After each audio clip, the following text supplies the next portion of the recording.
other guy. Be Jake. Suddenly, you aren't the other guy anymore. You couldn't quite be the other guy anyway, since he's dead. Even though deadness hasn't really stopped us from being guys before. Nevertheless, the dead guy starts being Jake, who is not a dead guy. Well, his dream self is dead, but his non-dead, non-dream self isn't. And that's the guy we're being. A guy who is asleep. That non-dead sleeping guy is presently talking to a non-sleeping dead ancient spider ghost, who long ago earned the achievement badge Gift of Gab. And boy, does she know how to use it. Jake, attempt to get a gab in edgeways. Well, Jake, don't you have anything to say? I think I've spent enough time introducing myself. You have hardly said a word. It would be nice to know whether my long story has confounded you in any particular way, or if you're just being shy. Yes? Jake, I understand this is very much to learn all at once, but do you really want me to keep speaking until I'm blue in the face? You appear to be perspiring heavily. There is no reason to be so nervous, especially considering you are only dreaming. Shit! Sorry, I don't know where I put the dream towels. It's okay. Well, at the risk of talking about myself a little more, I feel it would be dishonest not to confess. What? I am a fairly gifted psychic. Whoa, really? Yes. Like, you can see the future. Are they ghost powers or troll powers? Or, wait, shucks, that was a dumb-sounding question. No, that was a fine question. They're troll powers. Sometimes those of my blood type will have them naturally. And no, they are not prognosticative abilities. They let me access another's mind in a way that can be terribly invasive if abused. Invasive? Yes, including the ability to control minds, when exploited fully. Uh-oh. But don't worry, they don't seem to work the same way on your species. They're considerably weaker. The most I can do is get an empathic impression of your emotional state. So, if I speculate that you're shy or nervous, it is because I can sense that you are. Oh man, you're kidding! So much for trying to be cool, I guess. Although, I probably blew that when you saw me yelling at nobody about boners and stuff. I wouldn't say you blew it, but that was certainly odd. Who were you talking to, if you don't mind my asking? That was like the brain ghost memory splinter of my best friend Duck, who is stuck in my head and you can't see. And he was kinda hassling me and trying to get me to talk to him about how his real self has a thing for me, but I kinda think it would be weird to talk to his brain imposter about that, at least for now. And then you showed up and caught me at an awkward moment where he was threatening to make some bodily functions happen in front of you as a joke, which would have been embarrassing as all blasted heck. But now it turns out you can read my mind too, so I'm surrounded by brain invaders! You seem cool, Arania, but when am I gonna wake up? I'm not a brain invader, though. I said I can only sense your emotions. I think it's polite to let people know before long. Otherwise, I begin to feel a bit underhanded. Okay, I guess that's not too bad. I think I can keep my feelings buttoned up. That is what strong and adventurous gentlemen do, I think. They keep a stiff upper lip, even on the inside. That way they are never embarrassed and feel slightly more brave about stuff. But you don't have to. That was not the point of my telling you. I'm used to sensing many things from people. There aren't any feelings you could have that would be surprising to me, or compromising to you. I really just want you to relax for the brief time we have in this bubble and talk to me. Gotcha. But what should I talk about? Well, I've spent almost no time examining this iteration of your universe. The gods have given me very little access to it through the memories of others, until now. I believe they are finally beginning to bridge the divides between long-estranged compartments of reality, allowing previously unintroduced parties to mingle, those from different universes, both their initial iterations and their scratched reboots, those from different spheres, ones of creative potential and of mortality. Through us all, they attempt to bring closure to unsanctioned loops and restore stability to the cosmos. So, I'm curious about you and your friends. What is your life like? My life? I wish I could say it was more interesting, but it's actually been a mite lackluster. There are monsters, but I try to stay away from them to tell you the truth. It's mostly just me sitting around here watching movies and stuff, and sometimes polishing firearms. Guns are sweet, so are movies. This is a terrible story. I understand. The same is mostly true for myself. I can sense that you are either very impressed or in some way intimidated by me. But when it comes down to the basics, a description of my life would be boring as well. Why don't you show me around? Show you around my room? Yes, okay. Well, there are some guns. Like I said, guns are great. There's a whole mess of movie posters on the wall. You probably never heard of any of them, being a dead alien and such. Nope. And I don't know. There's a desk which I use to work on silly projects, and that's my bed, I guess. What else? Dude, just FYI, you've been kind of staring at her. What? Shush! What was that? Nothing! I'm not trying to fuck you up here, I promise. But you gotta watch what you're thinking, remember? Go away! Oh man, no. See that thought you just had? That's exactly what I'm talking about. She's a fucking empath, bro. She can pick up on shit like that. Shh! Not listening to you! Jake? Nothing! It's cool.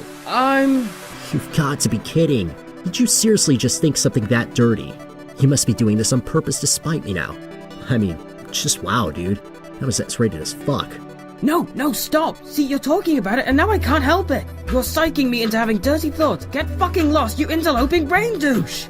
Don't worry, I'm gone. It's like a goddamn peep show in here. I feel like a sleazy piece of shit watching this from a dark corner of your mind. You have a graphic imagination, English. I'm kind of impressed. Shut up! They're just thoughts. It's not even like I'm trying to have them. They don't mean anything!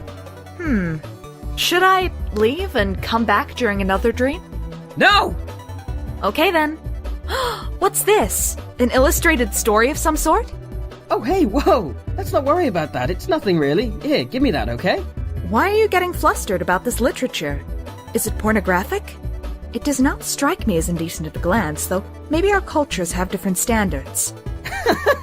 What? No, it's not that at all. It's just... I don't know, it's just a nerdy comic I read. It's no big deal. There's got to be other stuff to talk about. Let's see. Jake. Huh? You know, it's not the first time I've sensed that someone felt a flushed attraction for me. A flushed what's it? Oh my flipping gosh. You really don't have to be so embarrassed. It's perfectly okay. Oh god, you sensed my stupid sexy thoughts. I knew it! God damn you, bogus brain strider! Someone needs to just kill me, or at least make me wake up. This is so humiliating. I don't even... Can you please just slap me really hard? If not in retribution for my ungentlemanly train of thought, then at least just to get me to wake up and save me from my own ceaseless buffoonery! Actually, I do believe it would be within the scope of my abilities to get you to wake up. But do you really want me to do that? Maybe? If it is true that you think I'm attractive, then why wouldn't you want to spend a little more time here with me? What's the harm? Are you really in such a hurry to leave and feel sorry for yourself for no explicable reason? Well, no. I already told you, Jake. I'm used to sensing many different types of feelings. It's given me a different perspective on emotions than most have. For most, the feelings of others are often a mystery, so they are prone to speculation and paranoia about the motivations of people they meet. The emotions of others can seem like such well-guarded mysteries. People begin to believe that's how their own emotions should be treated as well. So, when someone can read their thoughts easily, it feels like a violation. But to one accustomed to reading those thoughts, there isn't the same perception of violation or secrecy. It's more like examining other self-evident facts about a person, like taking note of their appearance. It's still hard for non-psychics to understand this, though, even if you explain it to them. It can lead to some awkward relationships, unfortunately. I imagine it would. So, you've sensed it when the other fellas have had the hots for you, eh? Fellows, yes. And ladies. It's happened. Yowza! You must have been popular, I guess. Oh, no, not really. The fact that I've been the fleeting object of attraction to a handful really paints the wrong social picture, I'm afraid. That is hard to believe. It's my experience that people very often underestimate their own likability. I sense that feeling all the time, probably because they're in the dark about others' thoughts. They are usually in doubt, so they frequently err on the side of pessimism. In many cases, they would be surprised if they knew how many around them were open to friendship, or possibly something more. I would venture that if you had such a sense, you even might be surprised yourself. Ha! That's a laugh. I am quite sure my only suitor is my best bro, and even then he's such a jumbled stupid puzzle of unfathomable ironies, I'm not even sure about that half the time. I wish I had your powers, that would be top-notch. I'd be parked on the corner of Relationship Lane and Easy Street. I could kick back in my eligible bachelor's limousine and never fuck up or ever say anything awkward like I've been doing non-stop so far in this dream. Let's not get carried away. That certainly does not describe my experience. You would think being able to sense the occasional attraction from others would be advantageous and inspire confidence in yourself. And it is nice when that happens, sure. But then you feel the negative emotions directed at you as well. And even if they are less common than the positive ones, you have a real way of dwelling on them and magnifying them far beyond their real significance. It's funny how an ability that should give you all the advantages in the world over others can lead you to feel worse about yourself than if you never had them. You put all your energy into thinking about people with the bad feelings about you instead of the good, and you try your best to fix things. But usually, it just gets worse. People think you're overbearing and needy, and they don't understand what it is you want from them. I can see why it can drive some with my abilities to abuse the powers. Fortunately, I was able to resist the temptation. So, there are people on your planet who do that? On the world I was from, it was rare. Only a few criminals and outcasts would. But in the second iteration I mentioned, it was commonplace. Like I said, things were very different. In my world, though, the higher castes have a lot of responsibilities. It wouldn't be right to abuse my powers. So, you were in the higher caste because of the hemospectrum thing you mentioned? So you were listening to my lengthy preamble. I heard all of it. I was just, well, go on. Yes, blue bloods like myself were higher than most. The job of each blood caste was to serve the needs of all those below it. We were to use our progressively greater longevity and wisdom to help the lower castes learn and grow, to listen to them and try to provide whatever they were missing, like a hierarchy of caretakers with increasing social responsibility. When the order functioned in harmony, our civilization would flourish. That is sure a neat-sounding science fiction utopia. Wait, duh, I mean science reality. But then it all went to shit because of that meddlesome demon? Yes. The demon you say I'm supposed to defeat? Yes. Hang on, would that be the same demon I'm named after? Who told you that? I guess technically my own brain did? That's interesting. I wasn't planning on mentioning that. Or at least, not just yet. Why? There's no reason to prematurely overcomplicate an already complicated tale. All facts will fall into place in due time. Yeah, but it's true, right? More or less. Can you tell me anything more about this demon? All I know is he might be a skull monster. Wait, he is a skull monster, right? He most certainly is a skull monster. A very big and angry skull monster. Yes, okay, but I feel like I should know more about him if I'm supposed to kill him. I didn't say you were supposed to kill him. He cannot be killed. Long ago, he discovered the secret to indestructibility. Oh. Defeating a foe doesn't always involve killing. He has had many incarnations in many universes. If you continue on your journey for long enough, you may encounter one of them, and if you have become strong enough by then, you may be able to defeat him in combat. And if that comes to pass, it would be the first defeat he has ever known. You would be providing the first glimmer of hope to others that someday he could be destroyed. So, you're saying I could do all this? Or that I will? For now, I'm saying we should get going soon, if you would like to meet the others before you wake up. Who? Is there anything else you wanted to show me before we go? I didn't mean to get us sidetracked like that. Nah, just some more boring junk. There are some fanciful branches, but I don't know where they came from. I suspect dream sorcery. They are from someone else's memory. Are they from a wizard's memory? No. Oh. Well, I guess I could show you around outside. There's a jungle out there full of tremendous beasts. Not anymore. Son of a bitch! More fancy branches! This way. What is this realm of limitless wonder? Realm of limitless wonder? God damn it, Jake. Shh! It was my planet. It's great! Everything is so amazing! Who would have thunk you could have such crackerjack adventures in your dreams that are basically real instead of imaginary? Yep. Or, for that matter, that you could meet such neat people along the way. Your thoughts are wandering again, man. Shh! Whoa, yeah. That gross, mushy thought right there. Are you even paying attention? No, shh! We've already been through this, you helpless rube. You might as well be saying it out loud to her. So why don't you? Maybe I will, wise guy. I mean, she is pretty hot. Yeah, I know. Now shush! Jake, it wouldn't work between us. Huh? I'm dead. Yes, right. Perhaps if you died, too.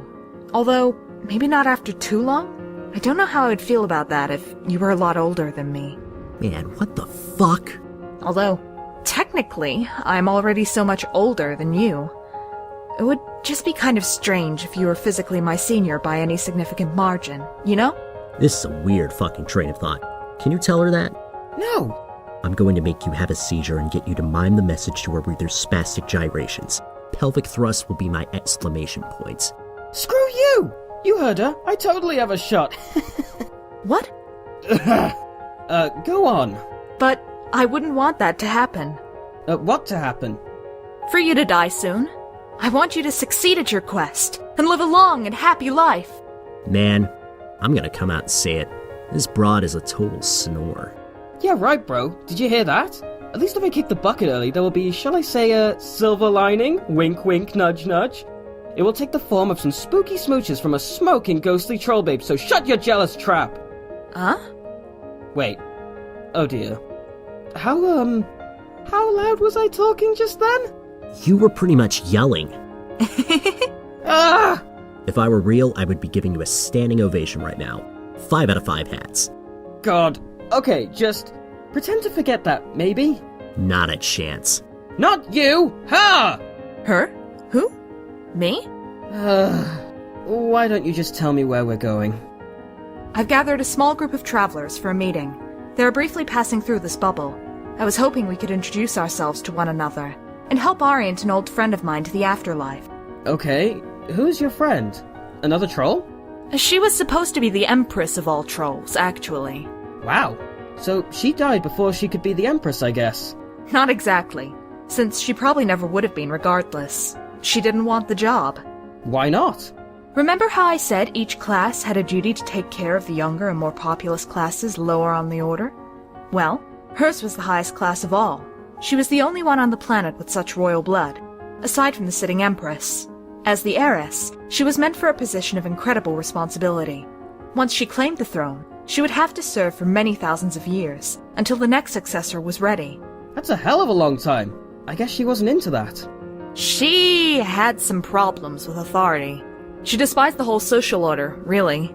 I foolishly tried to convince her to honor her obligation, but she wouldn't listen. She viewed the Empress as a glorified slave, so she abdicated and fled to the moon to hide. I was the only one who knew of her plans. The rest of the world searched, but never found her. At the time I was furious with her, but I didn't turn her in. Which, in retrospect, was a key decision that led us here. You mean it led you to being dead? Yes, eventually. While she was there, she discovered an ancient device. Inside the device was a game. She became obsessed with playing it, but needed our friends to agree to play first. She was not well liked by the others, though. Old grudges and rivalries made it hard to convince them. But she is very devious, and knows how to trick people into doing what she wants. She even got me to agree, by promising she'd return to her place as the heiress when we finished playing. Needless to say, we had no idea what we were getting ourselves into.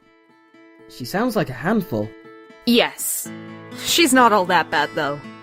Well, when you really get to know her, and when she's unarmed, which is pretty much never, now that I think about it.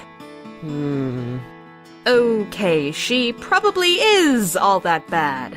The point is, you have to know how to handle her. Regal types can be very touchy, even the ones who seem to revel in anarchy. But if you know all the right things to say and do, she will happily hand over the keys to the kingdom, so to speak. After all, royalty is royalty. Just let me do the talking for a while, okay? Did you hear that, Jake? Aranea wants to do the talking. I think your dead girlfriend might be starting to come out of her shell. Okay, that was kind of funny. Archagent, report.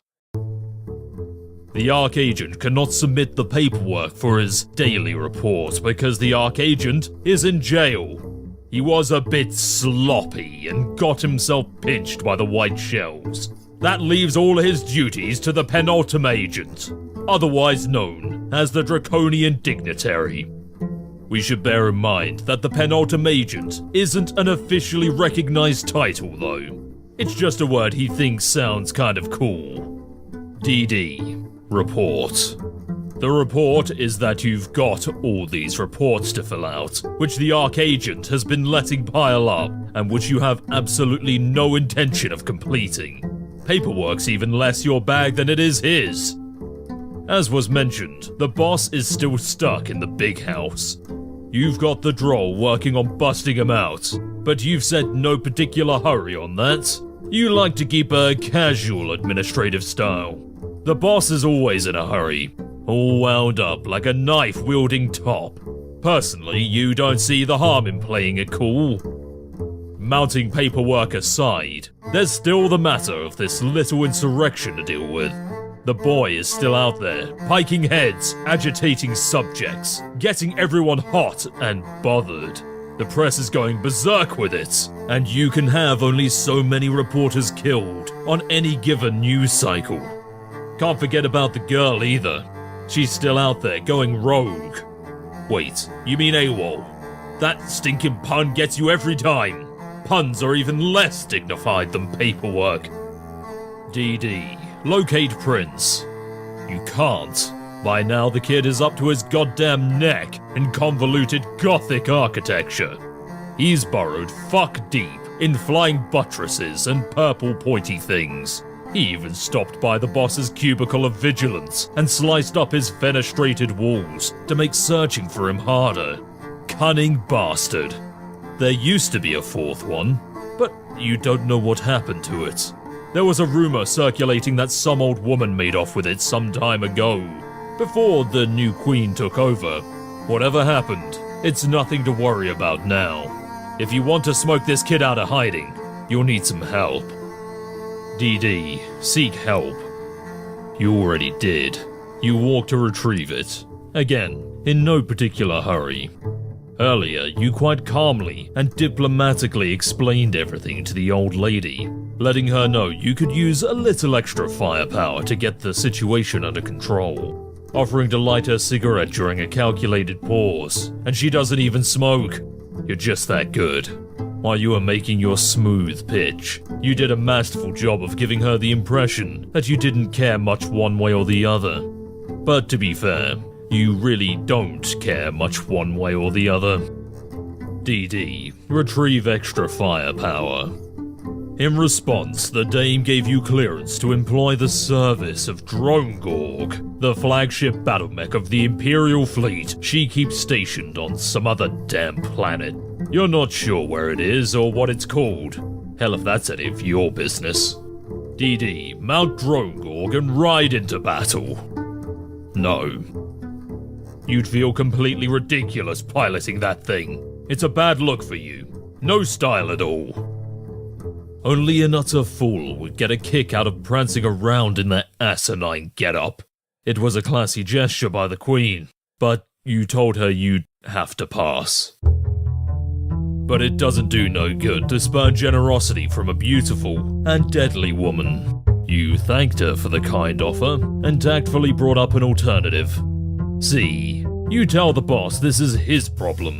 He's too blunt about his ambitions.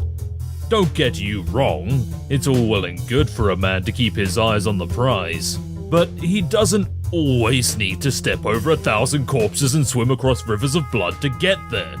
You remind him there are slicker ways to make your moves, especially when it comes to a lady. Now that you think about it, Slick would be a good, ironic nickname for him. Might be good for a laugh calling him that. Or it would if you actually ever laughed. The point is, you have to know how to handle her. Regal types can be very touchy, even the ones who seem to revel in anarchy. But if you know all the right things to say, and do, she will happily hand over the keys to the kingdom, so to speak. After all, royalty is royalty. DD, ascend.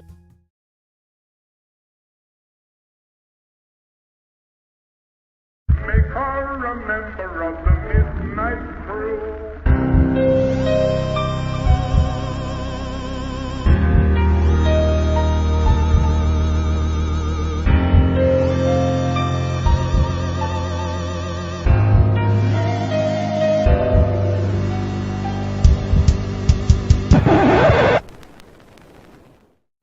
you're not feeling it.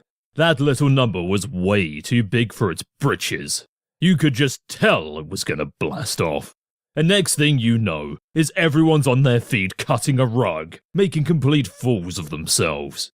This ain't no sock hop. Why does everything have to be so flashy and frenetic? What's the big hurry anyway? Sure, you're gonna put this ring on, but when you're good and goddamn ready, maybe do a little reading first. Have another smoke. Finish your coffee. Listen to some real music. Everybody needs to calm the fuck down. DD. Ascend more casually.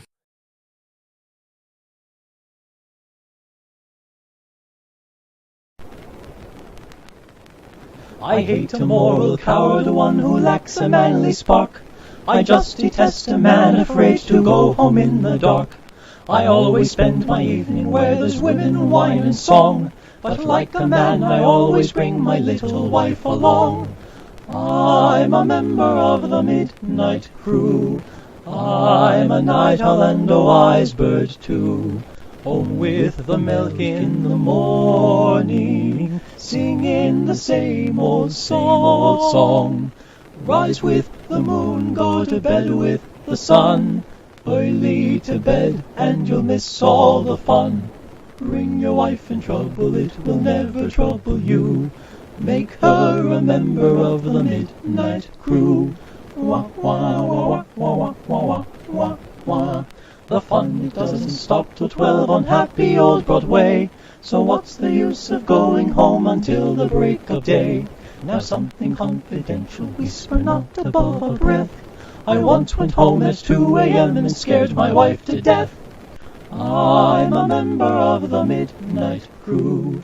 I'm a night owl and a wise bird too.